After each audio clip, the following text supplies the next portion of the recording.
Here's the intro. Welcome to the intro. To the Super Divorce Supercast. This week you're going to hear us talk about whatever. Yeah, because Nick didn't watch Inner Space. Yeah. That's okay. He was misinformed on when we were going to watch it. Yeah, I was waiting to watch it with Bender and we never did, so... Yeah. I'll watch it myself and we'll talk about it next time. Yeah. So this time you're just getting a rando shoot the shit type of interaction. Because we literally haven't talked all week. Yeah. So we hit Pogs, Pokemon cards, movies.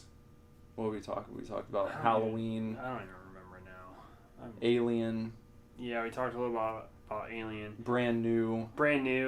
We do Beer Me. Yeah. Nick opens a birthday present. And there's like some stuff also. Some other in-between things. Yeah. So just check it out, man. Yeah, enjoy it. While you are checking it out, you can, oh my god, my phone is blowing up. Oh shit. Holy shit. While you're checking out our podcast, also check us out all across the internet, the interwebs, whatever you want to call it. You can start at superdivorceme.com. That is our home base, mother base. There you can add your email address to our mailing list, which is probably something you want to do because, we'll keep you in the loop, keep you in the know. You'll be the first to hear new information. And you'll also get 3 downloads of our new album, which if you haven't got them at this point, what are you doing? Just get the downloads. You can also find us on facebook.com/superdivorce, Instagram @superdivorceband, and Twitter @superdivorce. If you want to find me on social media, I am most prominent on Instagram, so just check me out @BenderButt. And if you want to find Mr. Nicholas Villars, Super Divorce bandmate extraordinaire, go to any social media platform and type in @Nicholas Villars and see what happens. Yeah, see if I'm there. And see if you can find this 32-year-old man. 32. My birthday's coming up next. And you'll be 28. 28. Yeah. You're nearing 30. I know, brother. We'll talk about that later. Don't remind me. No offense or anything. Yeah. I have before 30 goals and I'm scared about it. Okay. Well, there's still time. There is still time. I got 2 fucking years. Anyways, enjoy, chefs. We are not getting a divorce. We are not getting a divorce. We are not getting a divorce.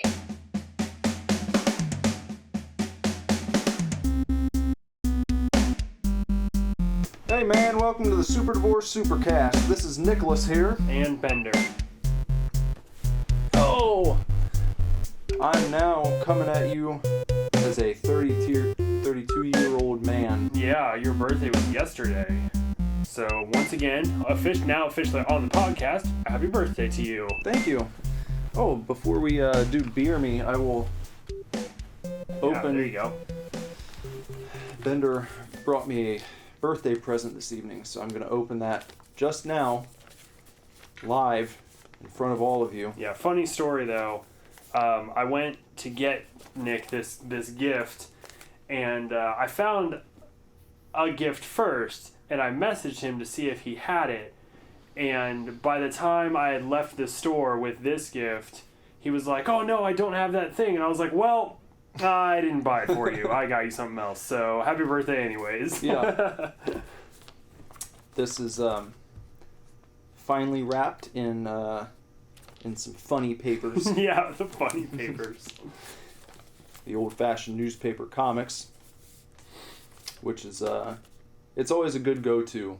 Oh yeah. If you don't have, real wrapping paper hang I around. kind of thought that that might be sort of an 80s thing to do, is wrap your presents in newspaper, so I went for that a little bit. How about wrapping your textbooks in a bag from Kroger? Yes. Yeah. Did that all the time. All right, here we go. I'm going to open this up. See what we got. I think it is My guess is that this is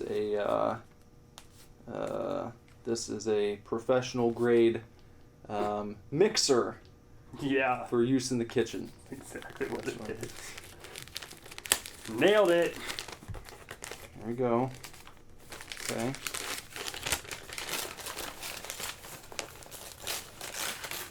Taking my I don't time. know why you don't wrap presents in newspaper more often. It doesn't sound. It's not so loud when you rip it because it's just newspaper. Yeah. You know.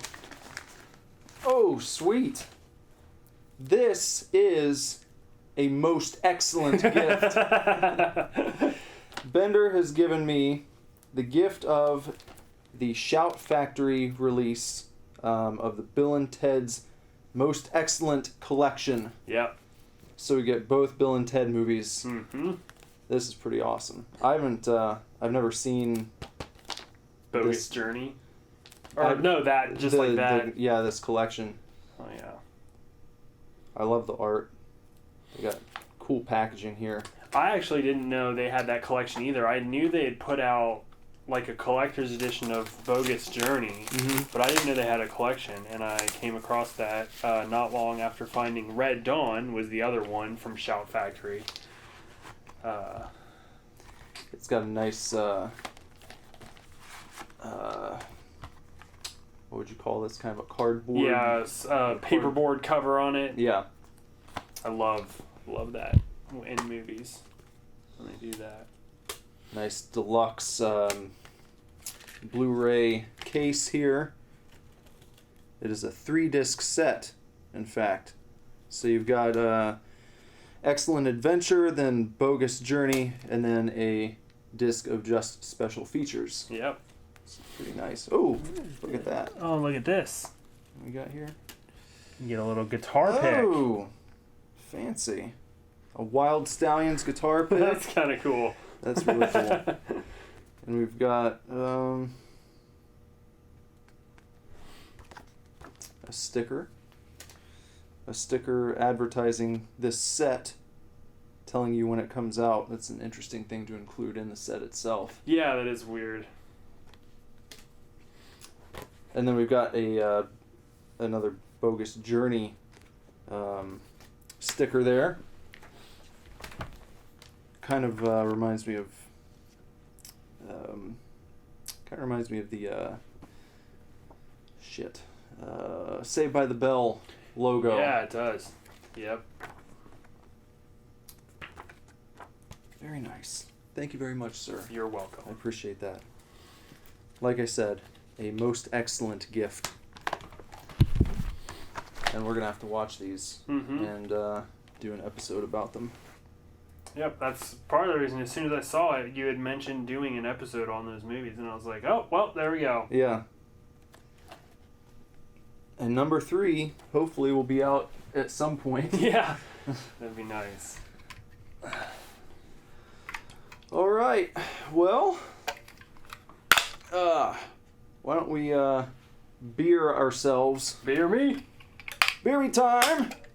We just got back from our little walk.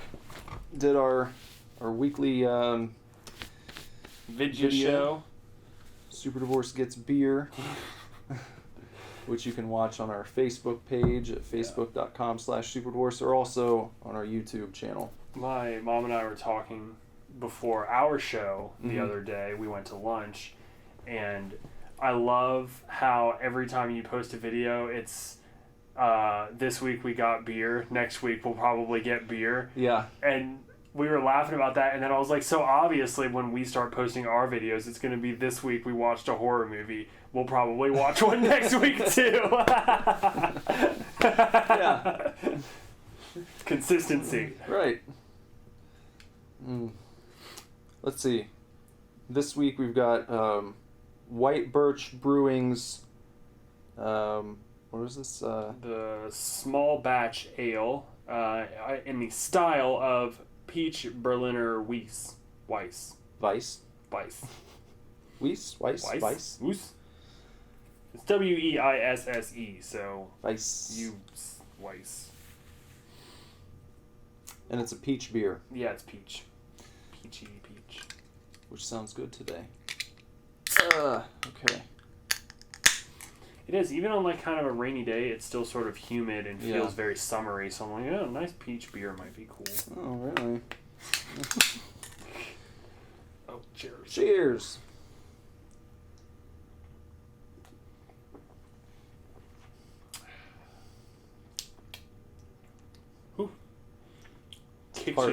Kicks you in the face with that peach. Mm-hmm. It reminds me of the Palisades pineapple It a little does. bit, Yeah.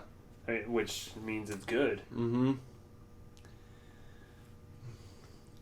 Pretty refreshing. Mm-hmm. Very citrusy. Yeah.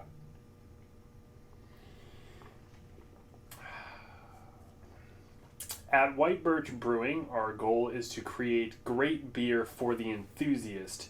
Each batch is brewed and bottled by hand at our brewery in Hooksett, New Hampshire.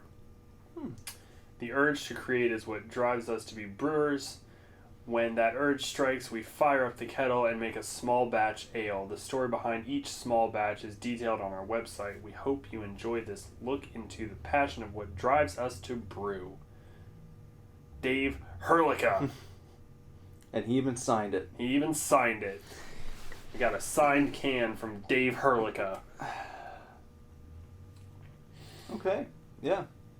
Bottled or Canned, I canned by suppose. hand. Canned by hand. Huh. It's a hand canned in.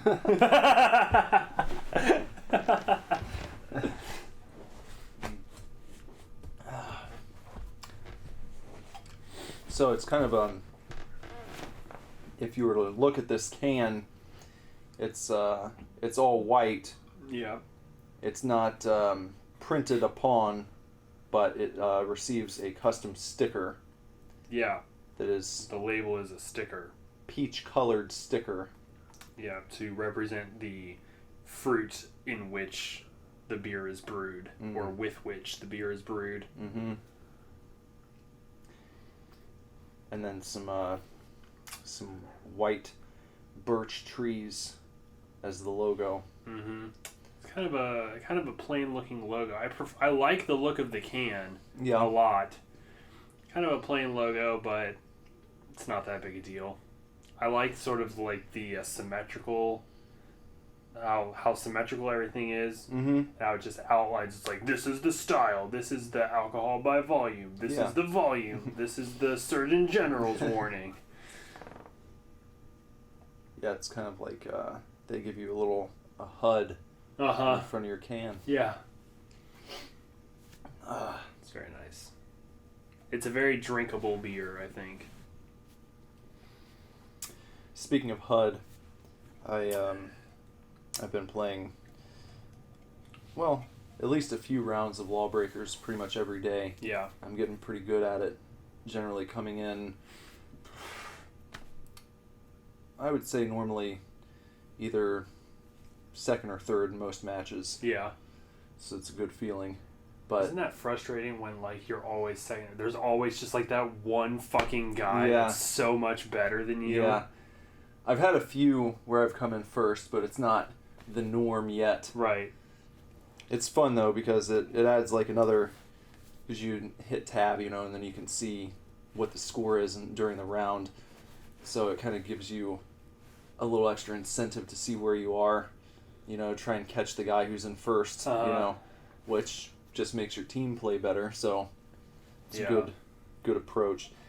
But I was playing the other day, and this guy, the game's been out came out on the 8th of August. Okay, so almost 10 days.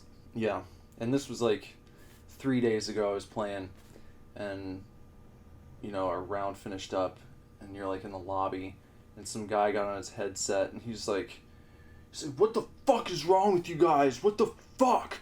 Why aren't you fucking playing this game right? Why aren't you going after the objective? What the fuck? Are you guys fucking stupid? And just lost his shit on his teammates. And I was just like, dude, this game's been out for less than 2 weeks. Why don't you fucking chill, Yeah. You sound like a baby and I just... Well, and I watched you play a couple rounds, or a round, and God, there's got to be a huge learning curve to play to a shooter like that. Yeah, because it's not a typical shooter. They knocked it out of the park if they were trying to not make a typical shooter. Yeah. It definitely has. I mean, the learning curve initially turned me off because when I played the beta the first time, I played in 2 betas they had for it, and the first one when I first started playing, I was just like going through and trying the different classes, and I sucked. Yeah. I was horrible, and like I consider myself to be fairly decent at PC shooters, but it plays much different than anything I'm used to. Right. So I initially was a little turned off, and I was like, well, it seems like it'll be really cool once I get the hang of it, and then it is, but it's not one that you jump into and like all of your skills from previous games just translate immediately. Right. Yeah, So, I feel like by comparison, I think Microsoft tried to change it up when they made Titanfall, and I think Titanfall just ended up being Call of Duty with giant robots. Yeah. Like they didn't really the Titans didn't change a lot of the mechanics of your gameplay. Like if you were good at Call of Duty, you were probably kind of automatically good at Titanfall. Yeah. Whereas Lawbreakers, as we've said, plays in such a different style. Yeah. I think even more different than like Overwatch, because Overwatch as well is very much like everybody's got a class, so you just need to figure out how to use a particular character. The best place to deploy your shield, or the best place to let loose your ultimate or whatever. But it still kind of translates if you're into normal, straightforward shooters. Yeah. Whereas Lawbreakers, I was watching you play, and you're just like zooming around the map, and you're up and you're down, and you're flying through corridors, and you're flipping around, and like people are flying over you and sailing underneath you, and like it's everybody's got different weapons, everybody's got different skills. Some people have jetpacks, some people don't. Some people jump high, some people are swinging on ropes. It's a madhouse when you're playing Lawbreakers. But that makes it really fun because, you rarely match up against a team that's made up of the exact same configuration as the last round you played, because new people are coming in and most people gravitate towards one class. Right. But that makes for good replayability too, because, if you master one class and you're just up for a challenge, you can pick something else and start over again. Yeah. Try and build that character up, or your skills with that character anyway.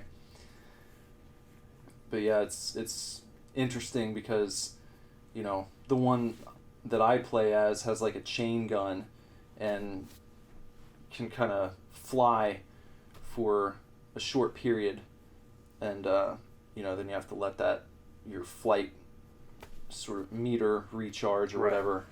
But then there's, like you said, there's the one who swings on the rope. Basically, it's like I think that's the assassin. And the assassin has like 2 katanas, I believe, and I've tried it, but I sucked with it. Some people that are really good are really annoying though, because they just they're like Daredevil, just like zooming from place to place with this rope, and then they pull themselves like at you at light speed and then just hack you up. But it's 2 totally different play styles from what I'm doing to that character. Right. So I know there's the sniper in Overwatch has that rope, so she can get to like higher places than everybody else. So I know like exactly what you mean. Yeah.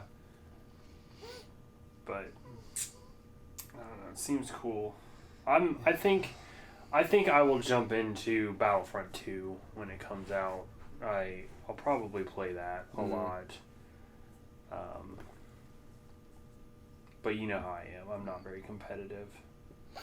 I'm excited. I'm very excited, of course, for Battlefront's story mode. Yeah. Because I think the first Battlefront was so gorgeous and played so well and really gave you like a really good Star Wars combat feel. So I'm excited for a campaign to play through all that, because Star Wars has had some really good first-person shooters, but nothing next gen Yeah. has been great. I think the last great one was probably Republic Commando on the first Xbox. You know, I don't think they've had a really great Star Wars game since the first Xbox. Did that come out before or after Jedi Outcast? Probably after. There's a sequel to it, wasn't there? Jedi Outcast 2? There's Star Wars Jedi Knight, Mm-hmm. and then Star Wars Jedi Knight 2 Jedi Outcast, Oh, okay. and then Star Wars Jedi Knight 3 Jedi Temple, Jedi Training. It's something like that. It's Oh, wait. What was the one on... you didn't mention the one that came out for 360 and PS3, did you? The one where you're Vader's apprentice? oh, Force Unleashed. Yeah. I forgot about that one. Those were good. Yeah, those were good. Those are probably the last, good ones besides Battlefront. Mm-hmm. Because, like, original Xbox had the Republic Commando, which people liked a lot. Yeah. But then it also had, like, Jedi Starfighter and Obi-Wan Kenobi and, like, the movie adaptation games. Mm-hmm. And, like, I never heard anything great about Yeah. any of those. People love the Lego Star Wars games, but I was not that big a fan of them. The only one I've played at length... Well, I played Lego Harry Potter.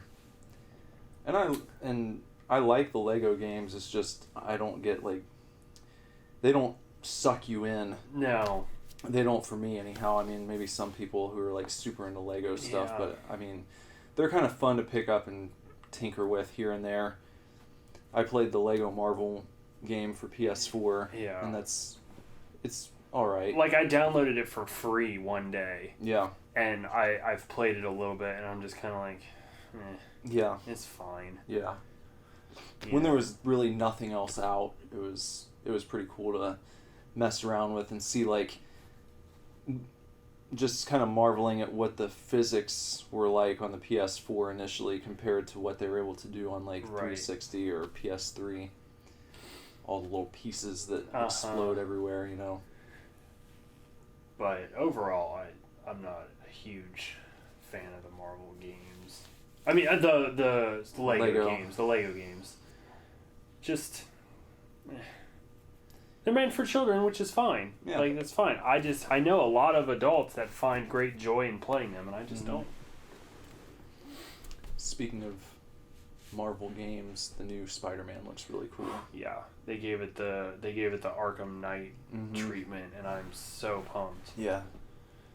Yeah, I'll definitely pick that up. I really need to go back and replay Arkham Knight and finish it. I never even started that one.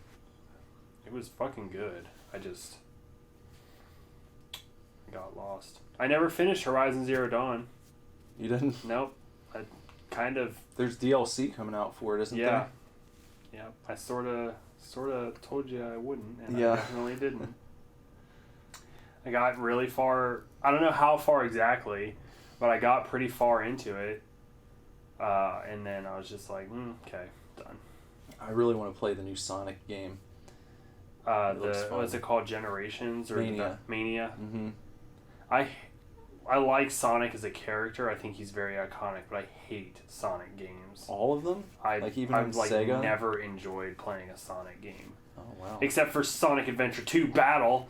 And only the first level where you snowboard down the street. Because I just like... I get immediately... The first time I lose my momentum, Mm-hmm. I'm just like, alright, done. Bullshit. Like, So even on like the old games, like the side-scrollers... The side-scrolling ones, like, just... I just can't. Because, like... You get to those...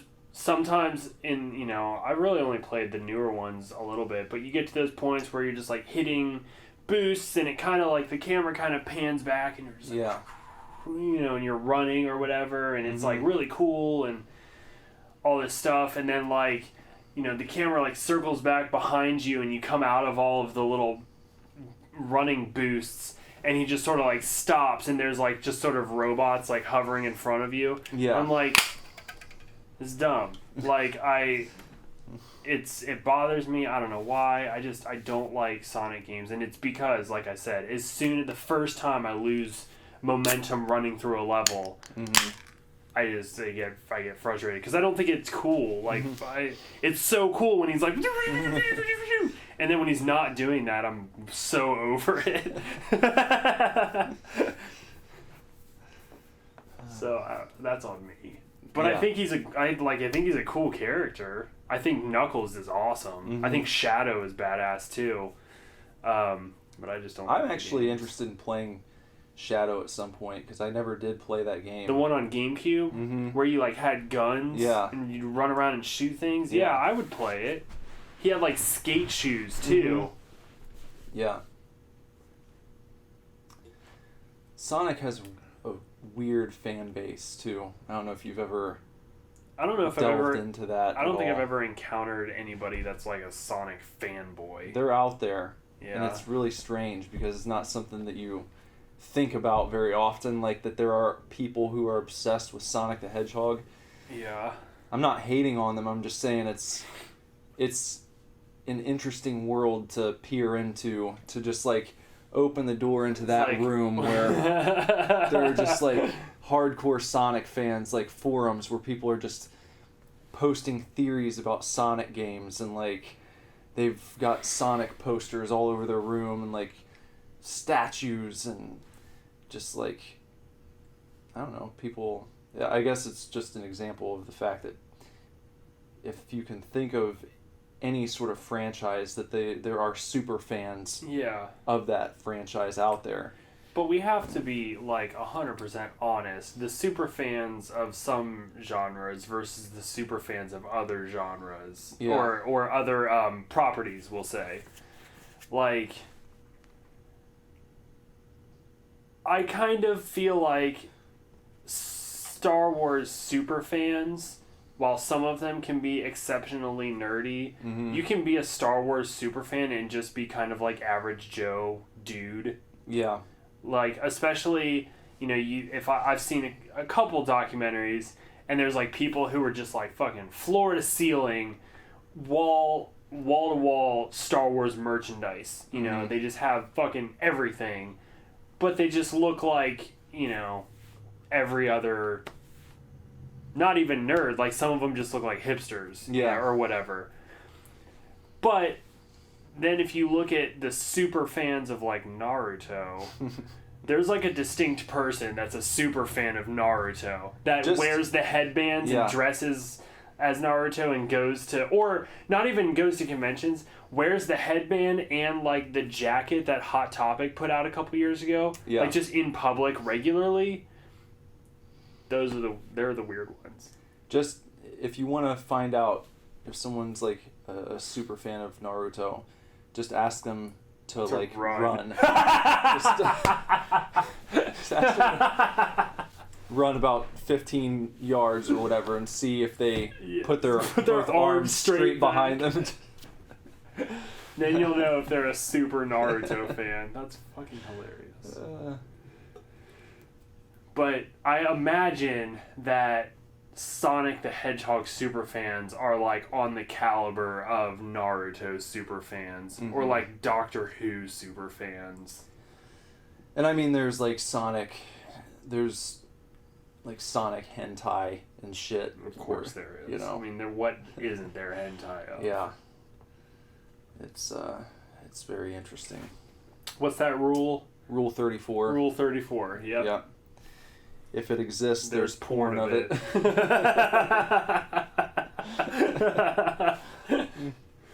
I believe it. Yeah. I absolutely believe it. Speaking of super fans, yeah, I think you can start. inching closer to like Conor McGregor superfan territory now that I Yeah. have. You have a giant cutout of Yeah. a shirtless Conor McGregor Yeah. in your office. Jess gave me that yesterday for my birthday. Yeah, I mean, it's pretty cool. It's a life-size cardboard cutout of Life size? Yeah. God, he's tiny. Is it just life size in that tall, or life size as in that can't be what he like just really he's not that tiny in person, is he? I mean, he fights at well, he fought at 145 for Okay, so he weighs less a long than me. time. He's fighting Floyd Mayweather at 154. Okay, so he weighs exactly the same as me. But He just looks that's like fighting. That's probably taken like yeah. right before a fight where they're slimmed down a bit, Uh-huh. walking around. He just every time I've probably seen around him. like 160 or 170. Yeah, he just looks even in that picture right there, he looks so much bulkier. Maybe it's Yeah. just like the way he's standing or something. Yeah. I just can't I just imagine if he was just like real Yeah. in this exact pose and just real in person, I like wouldn't be intimidated. Mm-hmm. Well, I guess you don't get the The round bulk. Yeah. Because it's a flat picture. So. Exactly, that's what I'm saying. So I get it's just it makes him when you say life size, I'm just like, really? He's not Yeah. that tiny, is he? But okay. Yeah. Well, that's really cool though. Yeah. It's cool to be a super fan of something, isn't it? It is. I mean, I've got all my shit here. Oh yeah, I mean, you know? we're both super fans. Yeah. I think It's fun to be a respectively. super fan. I love it. I love being a A super collector Mm-hmm. of knickknacks and Can't help it. paddywhacks. Well, I don't know if you saw my Facebook status, but I went to Best Buy to get you a gift, and I ended up getting you a gift, but I also walked out with the Alien Anthology on Blu-ray Yeah. because it was $20 instead of $50, and I was just like, Yeah. I mean, I have these on DVD, but I'm trying to replace, and it's only $20, so It's tough to turn down a sale that's over 50% off. oh yeah, especially on something like that, and I did and I was really happy about it because I opened it up, and it's a lot like the Wolverine Blu-ray you have. Oh, yeah. Where it's like a booklet, and each page is like full printed, and then there's the Blu-ray, and then in between each disc there's just a full still from each movie, like a 2-page spread of a still, and it's just like this nice little book. Good packaging, you know. And I was like, they also had now that Alien Covenant is out, after I picked up the anthology, I was wandering around, and I found the Alien collection on Blu-ray, and it was all 6 films, including Prometheus and Covenant, Oh. which was interesting, and it was $50, which was the original price of the anthology. But I was like, I gave it some thought, and I was just like, okay, first of all, I don't want to spend that much today. And second of all, I already have Prometheus on Blu-ray, and I only paid $3 for it. So if I just wait for Alien Covenant to go down in price, I'll technically save money. Spending $20 on the anthology and just waiting for Covenant to be $10 on Blu-ray. Then I'll spend $35 on the entire collection instead of $50. Yeah. Yeah. Good strategy. Yeah. Plus, I'm not I really want to see Covenant, but I'm not just killing myself that I haven't seen it yet. Yeah. Although a lot of people said it was like Prometheus, and a lot of people hated Prometheus, and I loved Prometheus, so I'm really excited to see Covenant. Did you hear that the new Halloween movie is supposedly going to replace the original number 3? Really? Mm-hmm. I'm not mad about that because I honestly Halloween is the one horror franchise that I've literally only seen the first one. Oh, you've never seen the second? No. Oh, damn. I know. I own it. I own all of them. Because since you just watched the first one, you should definitely watch number 2 because they could have been one movie. Yeah. You could have had a 3-hour Halloween movie because it picks up exactly where Halloween leaves off. It's like that same night. Yeah. Which I don't feel like many sequels do that. No. So it's pretty cool. I don't know. I know Scream Factory has a Blu-ray collection of all of them, and depending on where you go, you can find it for like $30. Some Walmarts will have it for about $30, and I really want to pick it up. I don't know, but like I said, I do have them all on DVD. Yeah. Well, I feel like I'm kind of glad that it's not just another reboot. That they're planting it in the original continuity. So yeah. Although I know Season of the Witch has a big cult following. Yeah. Well, I guess it's not going to like you can't erase that movie. It, yeah. No, I get that. But it's like, oh well, if we wouldn't have made Season Halloween of the Witch 3 an anthology, here's what it would have been. So I guess that is kind of an interesting take. To observe a franchise and be like, okay, what's missing between part 2 and part 4? What happened to Michael during all that? Yeah. That's interesting. I think I told you, but I picked up a Blu-ray of the Halloween 6 producer's cut the other day, which has like 75 minutes of unused footage on it. It's one of those ones that like you hear about and it's kind of rumored all the time or whatever, or you can find bootlegs of it at Horror Hound and whatever. Yeah. But it's only been officially released like a couple of times, I think. And and I found like an official Blu-ray release, so I got that because again it was only like $6. Oh, that's cool. Yeah, it was at a second time around. But I haven't watched it. We're going to have to break our streak with staying on like what we said we're going to talk about this week. I did watch Interspace. Oh, you did? Yeah. Because I was waiting and I thought we were going to try and watch it at the same time. Oh. So. Well, I watched it. Okay. Well, I've seen it, but it's probably been 20 years. Yeah, well, I used to love it when I was a kid. We'll talk about it next week. Yeah. Then. So I'll watch it myself, so I'm not scrambling to find, scraps of memories. Yeah. I'll actually. I loved it. I thought it was hilarious. All right. Well, I talked to my mom about it as well, like prior to Momster Movies. We had a big discussion about 80s movies and stuff. And yeah. So I got stuff to say about it. All right. Cool. I liked it a lot. Well, what else? Weezer just released a new song today. I saw you post about it, but I've been at work all day, so I haven't had a chance to like look into it or anything. New song and video.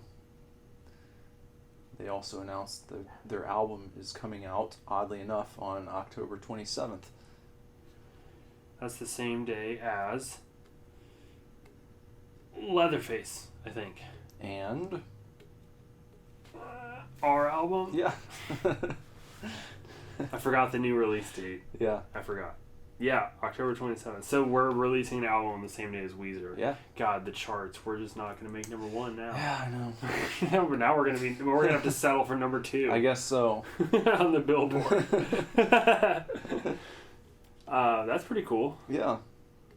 And apparently Brand New just randomly released.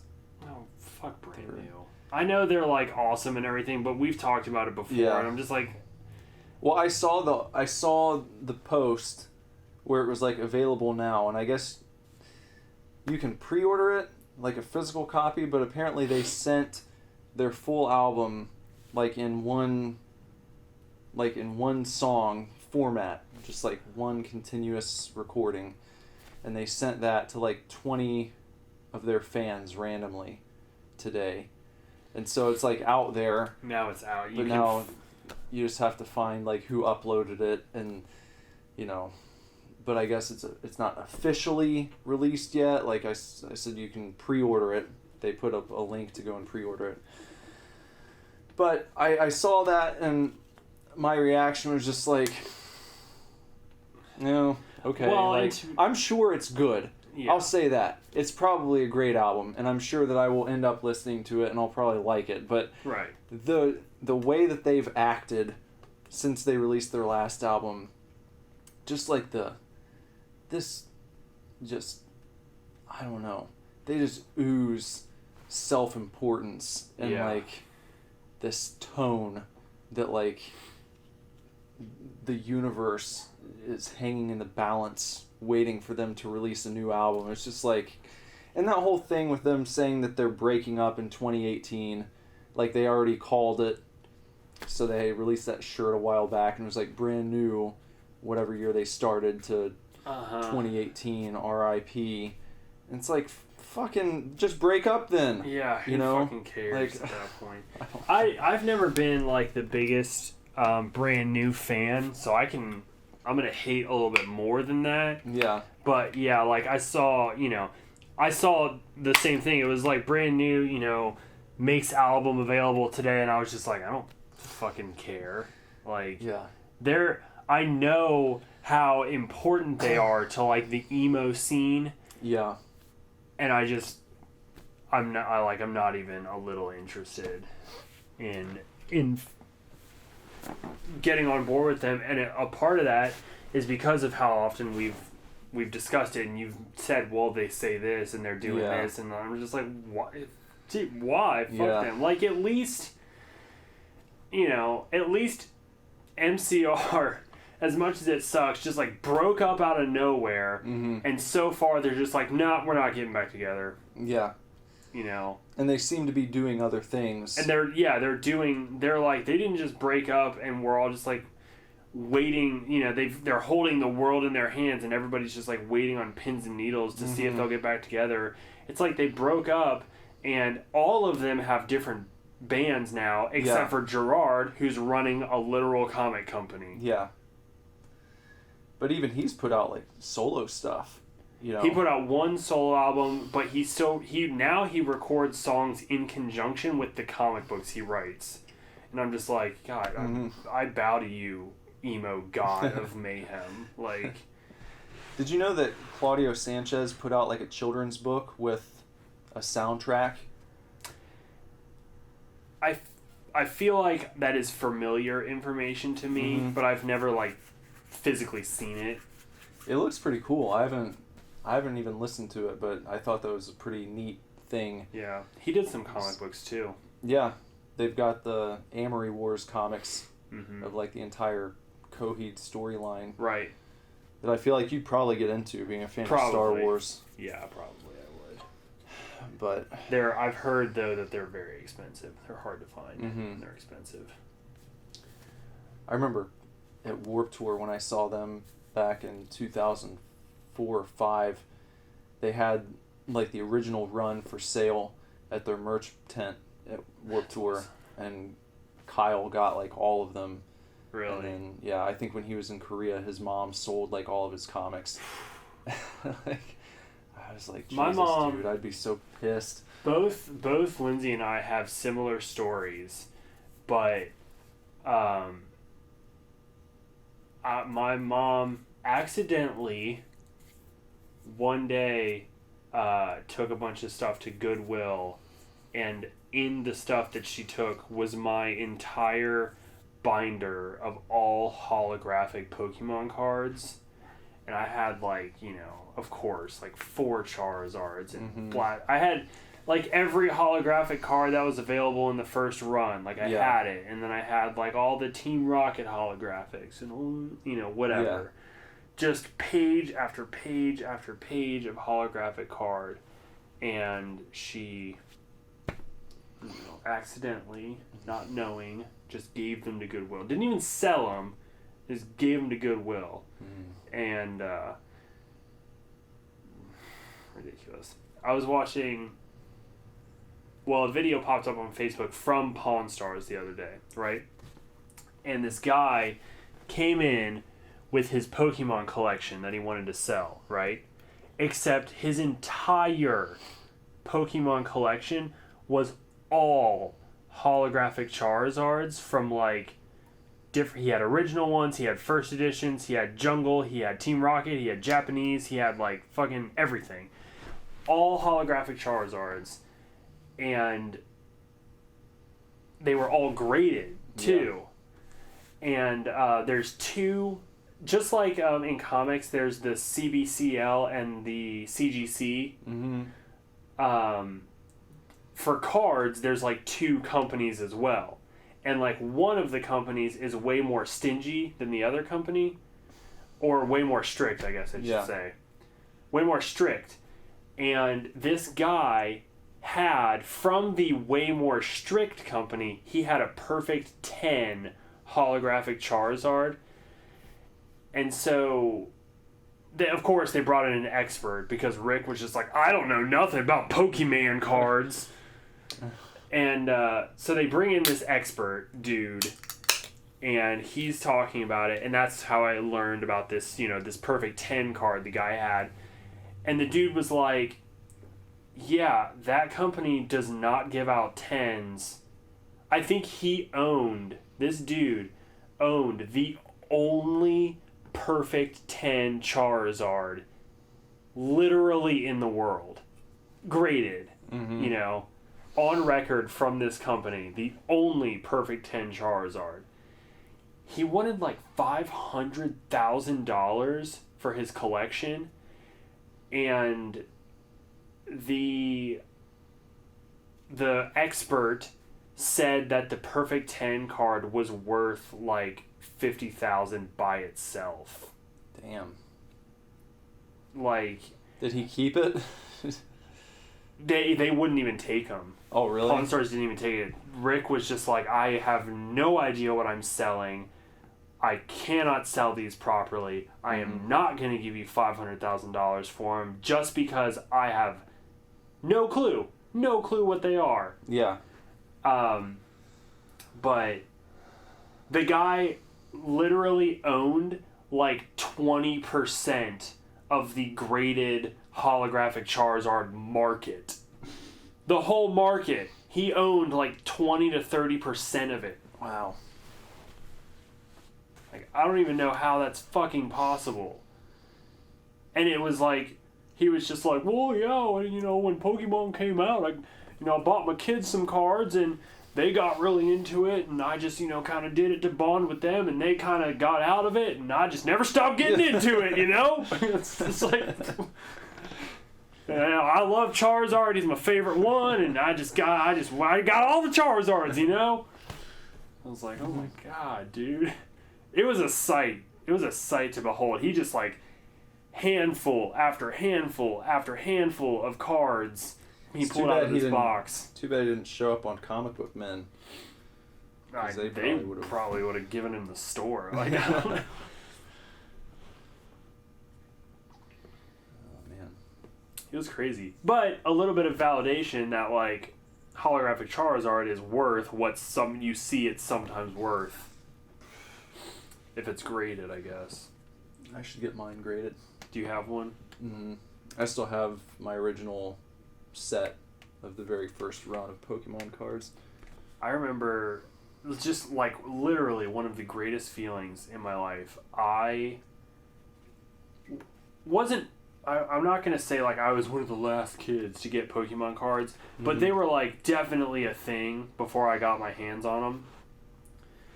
And I begged and begged for Pokemon cards.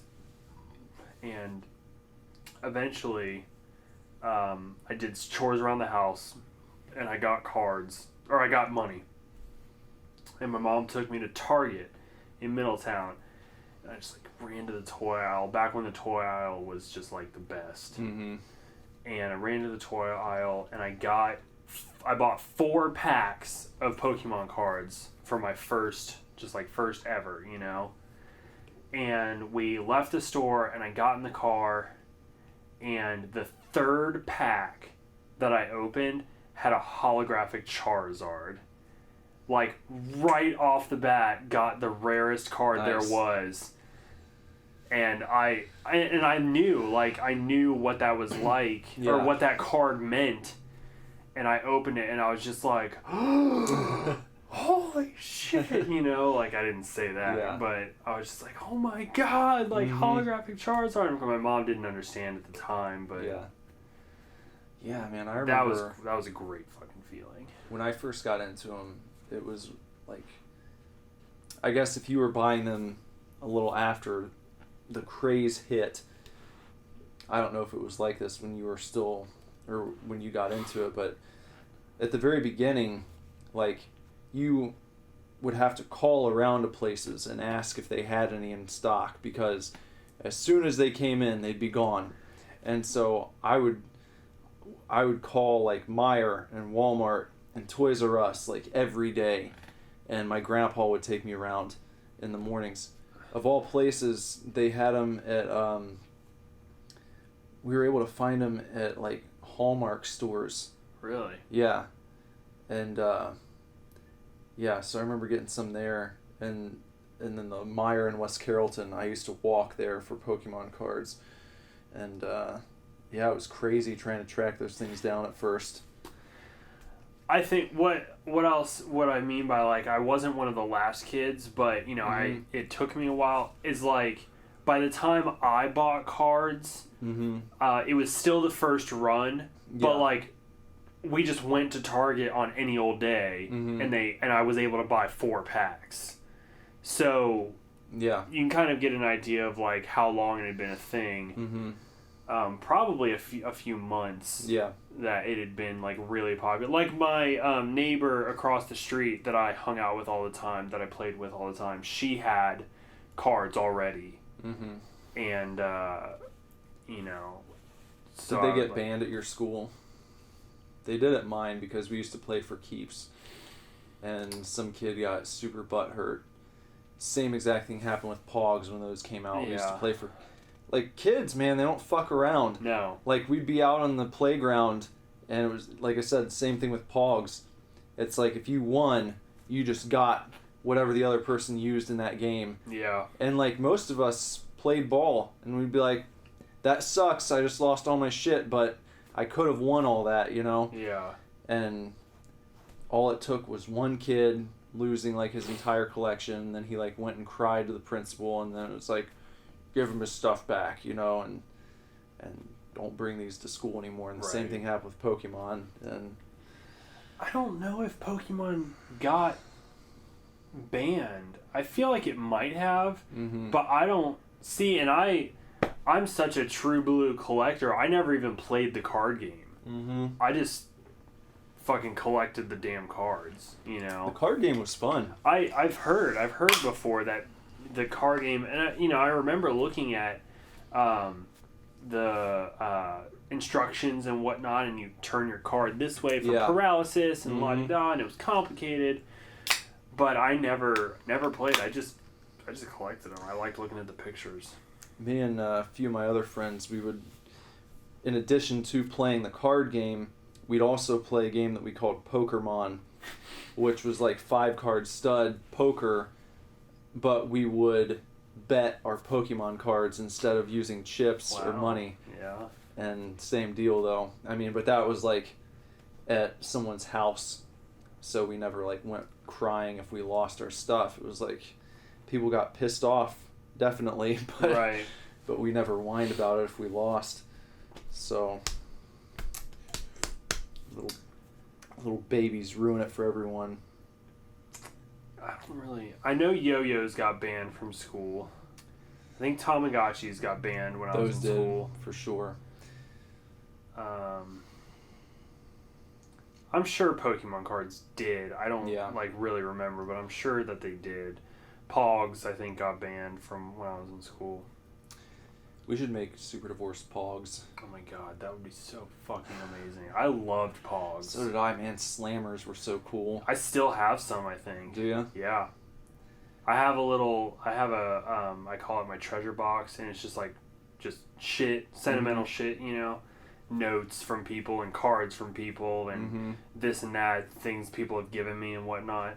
I'm pretty sure I have some Slammers and some Marvel Pogs in there. I always thought the Marvel Pogs were like the coolest. I don't even know where I fucking got Pogs. Really? Like, I just I just had them, you know. There was a sports card shop in West Carrollton that I used to walk over to with my friends, and they sold Pogs. I mean, they were so hot at one point that, like, I remember they had a glass case with, like, the really heavy-duty slammers, you know, that they charge more for these particular types. And I don't remember. What was it? You took the slammer and threw it down, then the ones that flipped over, I think so. those, like, went into your pile or whatever, and then whoever has the most at the end of the game wins or something like that. I think so. Kids today, I feel like it'd still be a fun game. They should bring Pogs back and see. That'd be awesome. Just entertainment. Cardboard circles with pictures on them. Yep. And you were just like fucking all about it. Mm-hmm. I remember I had a Johnny Storm Pog or Slammer. Mm-hmm. I had a Slammer that was thicker, and it had like 2 indentations on the bottom of it for like your fingers, and on the top was like a holographic cobra weaving in and out of an 8-ball. That sounds like such a Pogs design. Yeah, so Pogs. Like, definitely. Very 90s. Very 90s, yeah. I mean, just imagine the airbrush look, you know, but yeah, a cobra in an 8-ball, holographic. It was blue. The Pog itself was blue. Mm-hmm. Yeah. I always thought that one was so fucking cool. I'll have to see if I still have my Pogs. I'm pretty sure I do. Pretty sure they're in my box.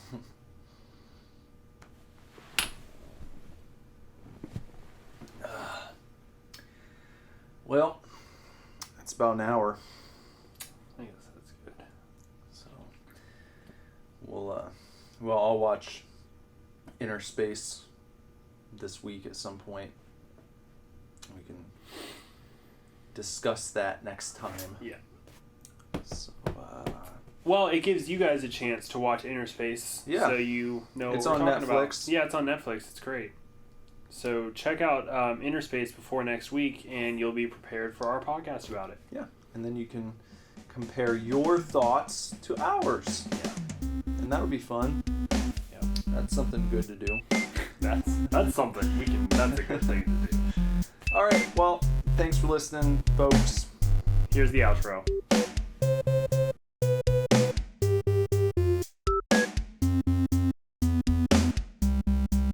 Hope you enjoyed that, chefs. No, that was empty. There's one more.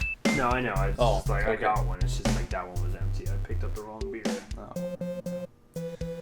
That was another episode of the Super Divorce Supercast. And, you know, stay in touch, man. Check us out across the web. SuperDivorceMe.com, our mother base, your one-stop shop for the Super Divorce Superverse. Join the email list. Stay up to date with us. Big things coming soon. Lots of big news. It's going to start rolling out before you know it, so get in there. Don't miss out. Facebook.com/SuperDivorce, Instagram @SuperDivorceBand, and Twitter SuperDivorce. If you want to find me on social media, just look up Nicholas Villars. Maybe I'll be there and maybe I won't. And if you want to find Bender, You can find me on Instagram, where I'm most proactive, @BenderButt. mm-hmm. And next week we'll be back to discuss with you the ins and outs of Inner Space. Such a silly movie.